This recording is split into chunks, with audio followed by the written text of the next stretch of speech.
ವರ್ಷದ ಶಿವರಾಮ ಕಾರಂತ ಪ್ರಶಸ್ತಿ ಮತ್ತು ಶಿವರಾಮ ಕಾರಂತ ಪುರಸ್ಕಾರಗಳನ್ನು ಆಯ್ಕೆಯಾಗಿದೆ. ಅದನ್ನು ತಮ್ಮ ಮೂಲಕ ಇಡೀ ಕರ್ನಾಟಕದ ಜನತೆಗೆ ಹೇಳಬೇಕು ಅಂತ ಹೇಳುವುದಕ್ಕಾಗಿ ಈ ಪತ್ರಿಕಾಗೋಷ್ಠಿಯನ್ನು ಕರೆದಿದ್ದೇವೆ. ವಿಶೇಷವಾಗಿ ತಾವೆಲ್ಲರೂ ಬಂದಿದ್ದೀರಿ. ಮತ್ತೊಮ್ಮೆ ನಾನು ಸ್ವಾಗತಿಸ್ತೇನೆ. ಶಿವರಾಮ ಕಾರಂತ ಪ್ರಶಸ್ತಿ ಇದು ಭಾಳ ಮುಖ್ಯವಾದ್ದು ಅಂತ ಹೇಳಿದರೆ, ನಾವು ಇಲ್ಲಿಯವರೆಗೂ ಸಹ ಯಾವ ಸರ್ಕಾರದಿಂದಲೂ ಕೇಂದ್ರ ಸರ್ಕಾರ ಇರ್ಬೋದು, ಕರ್ನಾಟಕ ಸರ್ಕಾರ ಇರ್ಬೋದು, ₹1 ನಾವು ತೆಗೆದುಕೊಂಡಿಲ್ಲ. ಅದು ಭಾಳ ಮಹತ್ವದ್ದು ಅಂತ ನಾನು ತಿಳ್ಕೊಂಡಿದ್ದೇನೆ. ಶಿವರಾಮ ಕಾರಂತ ಪ್ರಶಸ್ತಿ ಈ ವರ್ಷದ್ದು ಯಾವ ಸರ್ಕಾರದ ಅನುದಾನವೂ ಇಲ್ಲದೆ ಕಳೆದ ಸುಮಾರು 3 ದಶಕಗಳಿಂದ ನಿರಂತರವಾಗಿ ಚಿಂತನಾಶೀಲ ಲೇಖಕರಾದ ಡಾಕ್ಟರ್ ಶಿವರಾಮ ಕಾರಂತರ ಹೆಸರಿನಲ್ಲಿ ಪ್ರತಿಷ್ಠಾನ ಸ್ಥಾಪಿಸಿಕೊಂಡು ಕನ್ನಡದ ಹಿರಿಯ ವಿದ್ವಾಂಸರಿಗೆ ಮತ್ತು ಸಂಸ್ಕೃತಿಯಲ್ಲಿ ಕೆಲಸ ಮಾಡಿದ ಪ್ರತಿಭಾವಂತರಿಗೆ, ಸಂಸ್ಥೆಗಳಿಗೆ ಪ್ರತಿ ವರ್ಷವೂ ಶಿವರಾಮ ಕಾರಂತ ಪ್ರಶಸ್ತಿಯನ್ನು ನೀಡುತ್ತಾ ಬಂದಿದೆ. ಈ ವರ್ಷ ಶಿವರಾಮ ಕಾರಂತ ಪ್ರಶಸ್ತಿಗಳಿಗೆ ನಾಡಿನ ಬಹುಮುಖಿ ವಿದ್ವಾಂಸರಾದ ಡಾಕ್ಟರ್ ತಾಳ್ತೇಜೆ ವಸಂತಕುಮಾರ್ ಅವರನ್ನು ಮತ್ತು ನಾಟಕಕಾರರು, ದೂರದರ್ಶನ ಭಾಷೆಯನ್ನು ವೈಚಾರಿಕ ಮಾಧ್ಯಮವನ್ನಾಗಿ ಮಾಡಿ ಕರ್ನಾಟಕದ ಮನೆ ಮನೆಗೆ ತಲುಪಿಸಿದ ಶ್ರೀ TN ಸೀತಾರಾಮರವರಿಗೆ ನೀಡಲು ಪ್ರತಿಷ್ಠಾನ ತೀರ್ಮಾನಿಸಿದೆ.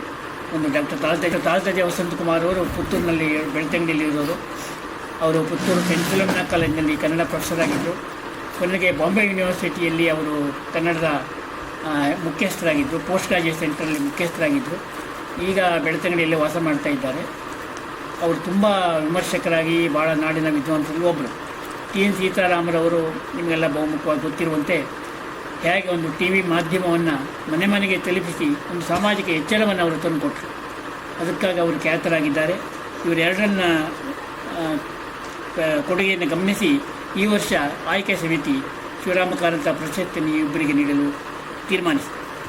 ಇನ್ನೊಂದು ನಾವು ಯಾವ ವರ್ಷವೂ ಮಾಡ್ತಾಯಿದ್ವು, ಇತ್ತೀಚಿನ ವರ್ಷಗಳಲ್ಲಿ ಒಂದು ಸಂಸ್ಥೆ ಅಥವಾ ಒಂದು ಪರಿಚಾರಿಕೆ ಮಾಡೋರು. ಈ ಪರಿಚಾರಿಕೆ ಮಾಡೋರು ತುಂಬ ಮುಖ್ಯವಾದವರು. ಅವರು ನಿಜವಾಗ್ಲೂ ಹೇಳೋದಾದರೆ ಅವರಿಗೆ ಬರೆಯೋದಿಲ್ಲ. ಅವರು ಅನೇಕರು ಬರೆಯೋದಿಲ್ಲ. ಉದಾಹರಣೆಗೆ ಉಡುಪಿಲಿ ಒಬ್ಬರು ಇರ್ಬೋದು, ಕಾರ್ಕಳದಲ್ಲಿ ಇರ್ಬೋದು, ಮತ್ತೊಬ್ಬರ ಕಡೆ ಇರ್ಬೋದು. ಅವರು ಈ ಸಂಘಟನೆ ಮಾಡೋದು, ಕಾರ್ಯಕ್ರಮಗಳನ್ನು ಏರ್ಪಡಿಸೋದು ನಿರಂತರವಾಗಿ ಮಾಡ್ತಾ ಇರ್ತಾರೆ. ಆ ಮೂಲಕ ಅವರು ನಾಡಿಗೆ ಭಾಳ ದೊಡ್ಡ ಕೊಡುಗೆಯನ್ನು ನೀಡ್ತಾ ಇದ್ದಾರೆ.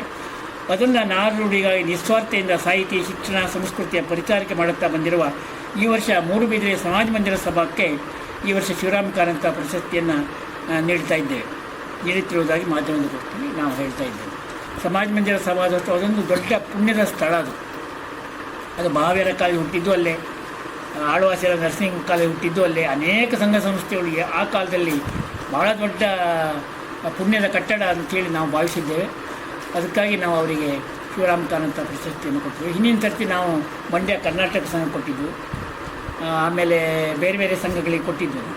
ಈ ವರ್ಷ ಮೂಡುಬಿದಿರೆ ಸಮಾಜ ಮಂದಿರ ಕೊಡಬೇಕು ಅಂತ ಆಯ್ಕೆ ಸಮಿತಿ ತೀರ್ಮಾನಿಸಿದೆ. ಇದು 3. ಇನ್ನು ಶಿವರಾಮ ಕಾರಂತ ಪುರಸ್ಕಾರ ಅಂತ ಏನು ಮಾಡ್ತೇವೆ, ನಾವು ಪುಸ್ತಕಗಳನ್ನು ಕರೀತೇವೆ. ಕಳೆದ 5 ವರ್ಷಗಳಿಂದ ನಮಗೆ ಯಾವ ಪುಸ್ತಕಗಳು ಬಂದಿರ್ತಾವೋ ಅಥವಾ ನಮ್ಮ ಗಣನೆಗೆ ಯಾವುದಾದ್ರು ಒಳ್ಳೆಯ ಪುಸ್ತಕಗಳು ಬಂದರೆ ಅದನ್ನು ನಾವು ಆಯ್ಕೆ ಮಾಡಿಕೊಂಡು ಕೆಲವು ಸರ್ತಿ ಕಳಿಸೋದಿಲ್ಲ. ಭಾಳ ಒಳ್ಳೆಯ ಅಂತ ಹೇಳೋದಲ್ಲ, ತುಂಬ ಜನ ವಿದ್ವಾಂಸರು ಪುಸ್ತಕಗಳನ್ನ ಪ್ರಶಸ್ತಿಗೆ ಕಳಿಸೋದಿಲ್ಲ. ಆವಾಗ ನಮ್ಮ ಪುಸ್ತಕ ತಪ್ಪು ಹೋಗುತ್ತದೆ. ಅದಕ್ಕೆ ನಾವೇ ಅದನ್ನು ಗಮನಿಸಿ ಕೆಲವು ಸರ್ತಿ ತರಿಸ್ಕೊಂಡು ಕೆಲವು ನಮ್ಮ ಗಮನಕ್ಕೆ ಬಂದಾಗ ಈಗೆಲ್ಲ ಅನೇಕ ಪತ್ರಿಕೆಗಳಲ್ಲಿ, ಭಾನುವಾರ ಪತ್ರಿಕೆಗಳಲ್ಲಿ ಗೊತ್ತಾಗುತ್ತೆ ಯಾವ್ಯಾವ ಒಳ್ಳೆಯ ಪುಸ್ತಕ ಬರ್ತಾಯಿದೆ ಅಂತೇಳಿ. ಅದನ್ನೆಲ್ಲ ಗಮನಿಸಿಕೊಂಡು ನಾವೊಂದು ಆಯ್ಕೆ ಸಮಿತಿ ಮಾಡಿ ಆ ಪುಸ್ತಕಗಳನ್ನು ಪುನರ್ವಿಮರ್ಶೆ ಮಾಡಿ ಆ ಪುಸ್ತಕಗಳ ನೆಪದಲ್ಲಿ ಅವರಿಗೆ ನಾವು ಶಿವರಾಮ ಕಾರಂತ ಪುರಸ್ಕಾರವನ್ನು ₹10,000 ನಾವು ನೀಡ್ತಾ ಬಂದಿದ್ದೇವೆ. ಈ ವರ್ಷ ಶಿವರಾಮ ಕಾರಂತ ನೀಡ್ತಾ ಬಂದಿದ್ದೇವೆ. ಈ ವರ್ಷ ಹಳೆಮನೆ ರಾಜಶೇಖರ್ ಅಂತ, ಅವರು ಮೂಲತಃ ಇವರು ಇಲ್ಲಿ ಬಳ್ಳಾರಿ ಕಡೆ ರಾಯಚೂರಿನವರು. ಅವರಿಗೆ ಉಜಿರೆ ಕಾಲೇಜಿನಲ್ಲಿ ಕನ್ನಡ ಪ್ರಾಧ್ಯಾಪಕರಾಗಿದ್ದಾರೆ. ಹಳೆಮನೆ ರಾಜಶೇಖರ್ ಅವರ ಕೃತಿ ಸೂರ್ಯಜಲ ಅಂತ ಹೇಳೋದು ವಿಮರ್ಶಾ ಕೃತಿ. ನಿರಂತರವಾಗಿ ಅವರು ಬರಿತಾ ಇದ್ದಾರೆ. ಬಹುಮುಖ್ಯವಾದಂಥ ವರದಾರರು. ಸೂರ್ಯಜಲ ಅಂತ ಹೇಳುವ ಅವರ ಕೃತಿಗೆ ಅವರಿಗೆ ಶಿವರಾಮ ಕಾರಂತ ಪುರಸ್ಕಾರ ಬಂದಿದೆ. ಆಮೇಲೆ ಡಾಕ್ಟರ್ KS ಚೈತ್ರ ಅಂತ, ಅವರ ಕೃತಿ ದಂತಕಥೆಗಳು ಅಂತ, ಒಂದು ಸಣ್ಣ ವಿಷಯವನ್ನು ಇಟ್ಕೊಂಡು ಹೇಗೆ ವ್ಯಾಪಕವಾಗಿ ಈ ಹಲ್ಲಿನ ಬಗ್ಗೆನೇ ಇಟ್ಕೊಂಡು ವ್ಯಾಪಕವಾಗಿ ಅವರು ಬರೆದಿರ್ತಕ್ಕಂಥದ್ದು. ಅವರು ಡಾಕ್ಟ್ರು, ಬೆಂಗಳೂರಲ್ಲಿದ್ದಾರೆ.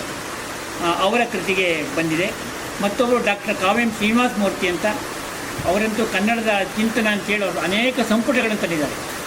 ಆರಂಭದಿಂದ ಹಿಡಿದು ಇಲ್ಲಿವರೆಗೆ ಆಗಿರ್ತಕ್ಕಂಥ ಕನ್ನಡದ ಬೆಳವಣಿಗೆ ಕುರಿತು ಅವರು ಸಂಪುಟಗಳನ್ನು ತಂದಿದ್ದಾರೆ. ಅವರು ಬೆಂಗಳೂರು ವಿಶ್ವವಿದ್ಯಾನಿಲಯದ ಪ್ರೊಫೆಸರ್ ಆಗಿದ್ದಾರೆ. ಅವರು ಬೆಂಗಳೂರಿನವರು. ಕಾವ್ಯಂ ಶ್ರೀನಿವಾಸ ಮೂರ್ತಿ ಅವರ ಕನ್ನಡ ಚಿಂತನ ಈ ಊರುಗಳಿಗೆ ಆಯ್ಕೆ ಸಮಿತಿ ತೀರ್ಮಾನದಂತೆ ಶಿವರಾಮ್ ಕಾರಂತ ಪುರಸ್ಕಾರ ನೀಡಲು ಪ್ರತಿಷ್ಠಾನ ತೀರ್ಮಾನ.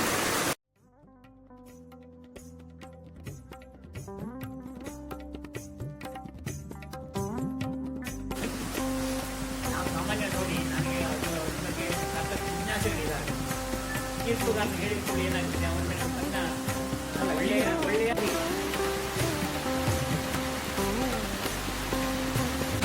ಅವತ್ತೇ ಪುಸ್ತಕ ಅವತ್ತೇ ವಿತರಣೆ.